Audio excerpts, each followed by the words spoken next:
At my birthday dinner, Mom whispered to Dad. While everyone's here, tell your son Togo changed the locks at her apartment. My brother nodded and left for an hour. He came back paler than the tablecloth and whispered, Mom, there. My name is Lauren Reeves. I'm 29. And if you think this ends with cake and candles, stay tuned. It was supposed to be a peaceful dinner, a rare truce. My parents, my brother Nathan, his wife, a few relatives all gathered around a restaurant table I'd paid for. I told myself maybe this year would be different. Maybe Mom would remember it wasn't Nathan's world, and I wasn't egoist in my own life. But she did what she always does. Turn my celebration into a strategy meeting. I'd caught her whisper, her words slicing thruff-clinking silverware and fake laughter. Change your locks, she said as if it wasn't sitting right there. Dad didn't hesitate. He never does. Do it after dessert, he muttered. I didn't react. I just smiled, cut another piece of cake, and watched my brother leave. Car keys jingling like a warning. An hour later, when Nathan returned, he looked like he'd seen a ghost. Mom noticed instantly. Well, did you do it? Hez swallowed hard. Mom, there's police tape around her door. Every fork froze midair. Dad frowned. What kind of jokey eye is that? Nathan shook his head, voice shaking. It's not a joke. There's an officer standing outside the apartment, he said. No one's allowed in. There was an incident. The air in the room changed. Cold, sharp, electric. Mom's face drained of color. What incident? She demanded. But before Nathan could answer, my phone buzzed on the table. An unknown number flashing with a message that made my blood run cold. The message in my phone read, M. Reeves, this is Officer Grant from Portland PD. Please contact us immediately regarding your apartment. The room fell silent as I stood, chair legs screeching against the floor. Mom's voice quivered. Lord, what's going on? I didn't answer. I just grabbed my purse, ignoring the chorus of questions trailing behind me. Outside, the night air felt like glass against my skin. My car keys shook in my hand, but my mind was razor clear. If there was police tape at my home, then something was very wrong.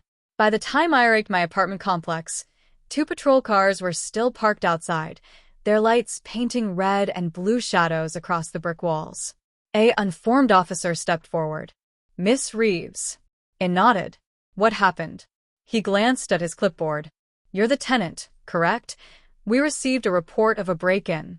Your door was forced open, but nothing appears stolen. We've sealed the scene for investigation. I blinked. A break-in. Who? He raised a hand gently. We're reviewing footage. Do you have any idea who might have access to your keys? I stared at him for a moment, then exhaled slowly.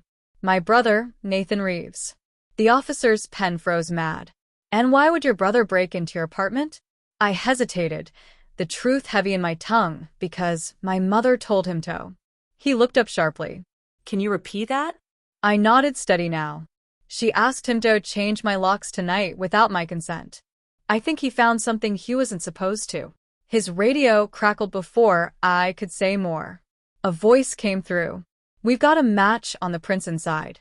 Sending ID to command. The officer's expression changed instantly, surprise, then unease. Ms. Reeves, he said slowly. You might want to sit down for this. I sat on the curb outside my apartment complex, the cold seeping through my dress.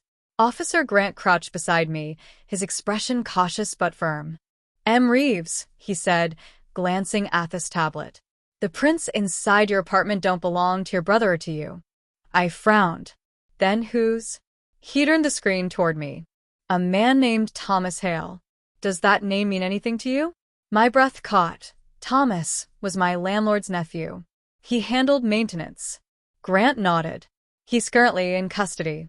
We found surveillance footage. He broke into your apartment last night using a key copy.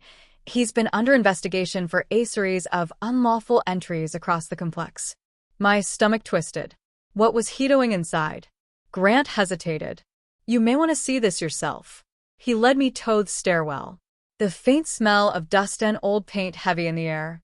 My door stood half open. The lock splintered. Inside the apartment looked almost untouched, except for the photos. Every framed picture of me and Liam, my son, had been flipped face down.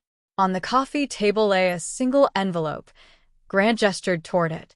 That was on the couch when we arrived. My hands trembled as I opened it. Inside was a printed message. Tell your mother the truth. Always finds its way home. My throat went dry. This doesn't make sense, I whispered. Grant looked at me steadily. We're running forensics on the letter. Do you have any idea what this might mean? I stared at the words again. The letters perfectly aligned, printed from a household printer. But the phrasing, tell your mother, hit too directly. I stepped back, heart pounding. He wasn't breaking into steal anything. He was delivering something. Grant frowned. Delivering what? I swallowed hard. A message meant for her, not me. And suddenly, my mother's strange panic at dinner didn't feel like control. It felt like fear. The next morning, I woke to 3 missed calls from my mother and 1 from an unknown number. Officer Grant's voicemail played first. Ms. Reeves, we've confirmed that Thomas Hale was paid by an anonymous bank transfer last week, traced back to an account under your mother's name. For a moment, I couldn't move. The air in my apartment thickened, pressing against my chest. My mother had hired the man who broke into me home. I called Grant immediately. You're sure? Yes, he said, voice steady. The payment was for maintenance services, but given the timing and the note we found, it looks deliberate. We believe your mother may have been trying to retrieve something. I laughed bitterly. Retry what? I own nothing she can't already manipulate. Then it froze. The attic box, the one labeled Dad's business papers, which I'd found last month while cleaning. Inside were property deeds signed by both of them, but never declared in taxes. I hadn't mentioned it to anyone. Grant's tone sharpened. Ms. Reeves, does your family have any history of financial disputes? History? I whispered. My mother's made a career out of them. Within the hour, I was back at the station. The evidence folder on the table held photos of the letter, the broken door, and the transaction records. Grant slid them toward me. Would you like to file charges against your mother? I hesitated. The word mother still felt sacred, but the woman it described didn't. Not yet, I said. I want to know what she was so desperate to hide first. He nodded. Then you'll need to talk to her carefully. That evening, I texted her. Dinner, my place. 7:00 p.m. No games this time. Her reply came within seconds. Fine, but I hope you're ready for the truth. For the first time in my life, I actually was. By 7:00 sharp, the knock came. Light calculated, like everything she did. My mother stood at me door dressed immaculately as if she were meeting a client, not the daughter whose home she tried to have broken into. Lauren, she said, stepping inside without waiting for an invitation. Her perfume hit first. Familiar, expensive, suffocating. You shouldn't have involved the police. I folded my arms. You shouldn't have sent a criminal into my apartment. Her lips tightened. Watch your tone. You don't understand what's going on. Then explain it, I said, motioning toward the couch. She sat, crossing her legs with precision. Your father's business dealings weren't simple. Those papers you found, they didn't belong to you. Thomas was supposed to retrieve them quietly before you did something stupid. I stared at her, stunned. You hired someone to break in rather than talk to me. Her voice softened in that manipulative way she perfected. I was protecting you. There are things you don't need to know. Mom, I said flatly. You've been protecting lies, not me. Her mask slipped. Then you think you're smarter than us, Lauren. You have no idea what those documents could expose. Your father could lose everything. I let the silence stretch, then pulled out my phone, tapping the record button. You mean the undeclared properties? The offshore accounts listed under my social security number. Her eyes widened. What have you done? I learned how to stop being your pawn. She stood abruptly. You wouldn't dare ruin this family. I met her glare, evenly. You already did, Mom. The only difference is I'm not covering for it anymore. Her face hardened into something cold and unfamiliar. You'll regret this. I smiled faintly. Maybe, but at least it'll be me regret. Outside, thunder rolled like the world itself agreed. The storm outside grew heavier, lightning flashing against the windows as if the sky itself wanted to witness what came next. My mother paced in front of me, her heels clicking in the floor, every sound sharp as a blade. "You don't understand what's at stake, Lauren," she hissed. "If those documents go public, your father could face prison time. The entire family's reputation was already destroyed." "I kiddin'. When you put my name on fake property deeds to hide your assets," her face went still. The silence that followed was deafening. "I found everything," I continued. "Transfers under my ID, signatures that aren't mine, even mails to Thomas. You didn't just drag me into your lies, Mom. You built them on me." For the first time, her voice cracked. "You were supposed to trust us that I did for 29 years. And all it got me was debt, therapy, and a lock changed by our son." She flinched. "You wouldn't go to the police. You're not that cruel." I looked her dead in the eyes. "You broke into my home, forged my name, and put Michael at risk. What would you call that?" Her shoulders slumped for the first time, a glimpse of the woman beneath the armor. "We did it to protect the family," she whispered. "No," I said softly. "You did it to protect your image." When she finally turned to leave, she hesitated by the door. "If you go through with this," she said, "you'll never have a family again." I met her gaze steadily. "Then maybe it's time I build one worth having." The door closed behind her with a final hollow sound. Thunder rolled again, but this time it didn't scare me. It sounded like applause. Tomorrow the documents would go to the investigator, and the truth, my truth, would finally belong to me. The next morning, I drove straight to the Financial Crimes Division. A folder of evidence on the passenger seat beside me. The rain had cleared, leaving the streets slick and shining. Reflections of everything I was finally facing hidden. Officer Grant met me in the lobby. "You're sure about this?" he asked quietly. "I'm done being their cover story," I said, handing him the file.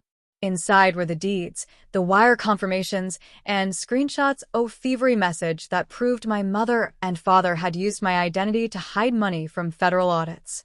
Years of deception condensed into neat paper stacks. He flipped through the documents, nodding slowly. "This is airtight. Once this goes through, they'll open a full investigation. You'll be cleared of all liability." I exhaled, the weight in my chest finally loosening. "Good. I've spent too long carrying their mistakes." That afternoon, I turned off my phone and drove to the hospital to pick up Liam from a follow-up appointment. He came running into my arms, holding a sticker the nurse had given him. "Mom, I got a gold star." I laughed, kneeling to hug him. "So did I, baby. You just can't see mine yet." When we got home, I opened my laptop and typed one final email to my mother. "The files have been turned in. Please stop contacting me. If you need a lawyer, I recommend the same one who told me to protect myself." Then I hit send and closed the laptop.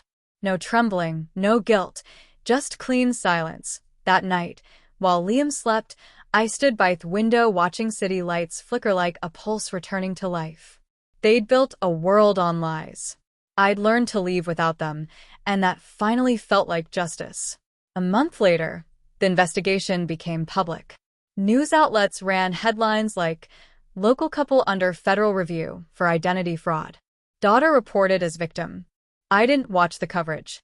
I didn't need to. I'd already lifted the headline. "The banks seized their hidden accounts." My father resigned from his company in disgrace. My mother stopped calling, not out of respect, but out of shame. For once, silence from her wasn't punishment. It was peace. Officer Grant called to update me. "The case will go to court soon. You've been cleared entirely. You did the right thing, Ms. Reeves." I thanked him, then looked at Liam playing on the floor, his toy cars lined up in perfect rows. He didn't know the details, but he knew what mattered, that his mother wasn't afraid anymore. That night, I hosted a small dinner at home. Just a few friends who'd stood by him through everything. We toasted not to revenge, but to freedom, to starting over, said my friend Nina. I smiled, and to never apologizing for protecting yourself. After everyone left, I tucked Liam into bed and stood for a long moment by the window. The city lights below looked softer now, like forgiveness spread across glass. It hot of my parents, not with anger, but with clarity. They taught me the most brutal lesson. Love without boundaries becomes a weapon. The next morning, I mailed a single envelope to the district attorney's office. The last missing document linking their offshore account. No note, no explanation, just truth. When I sealed it, I whispered, "This ends here." Then I turned to Liam, smiling. "Ready for breakfast, champ?" he grinned. "Can we have pancakes?" "Always," I said. And just like that, life moved forward.